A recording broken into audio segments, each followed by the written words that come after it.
आणि आज जो आमच्या समितीने निर्णय घेतलेला आहे तो असा आहे की या सगळ्या 2500 कर्मचाऱ्यांना ज्यांनी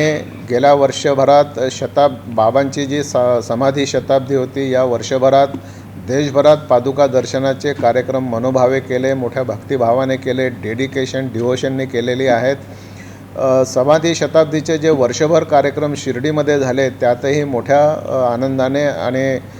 सहभागी होऊन हे सगळे कार्यक्रम चांगल्या पद्धतीने संपन्न केलेले आहेत आणि यांना न्याय मिळावा यासाठी या सगळ्या 2500 कर्मचाऱ्यांना कायमस्वरूपी संस्थांच्या नोकरीमध्ये समाविष्ट करून घेण्याचा निर्णय घेण्यात आला। 2005 पर्यंतचे कर्मचारी, 2010 पर्यंतचे, 15 पर्यंतचे वगैरे असा कुठलाही भेदभाव न करता समाधी शताब्दी वर्ष संपेपर्यंत म्हणजे 2018चा दसरा जो 18 ऑक्टोबरला होता,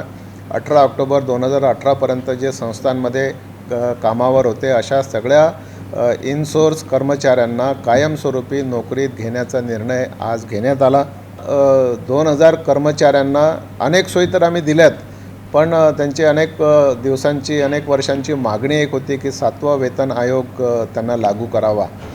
आज या सगळ्यांचा पगाराचा जो खर्च आहे तो 60 कोटी रुपये वार्षिक खर्च संस्थांना आहे आणि यांना जर 7वा वेतन आयोग लागू केला तर 20 कोटी रुपये वार्षिक असा बोजा संस्थांवर वाढणार आहे आणि म्हणून परंतु कर्मचाऱ्यांना सोय मिळाली पाहिजे, कर्मचारी सुखात राहायला पाहिजे, त्याचं मन कामात लागलं पाहिजे, अशासाठी 7वा वेतन आयोग या 2000 स्थायी कर्मचाऱ्यांना, कायम कर्मचाऱ्यांना लागू करण्याचा निर्णय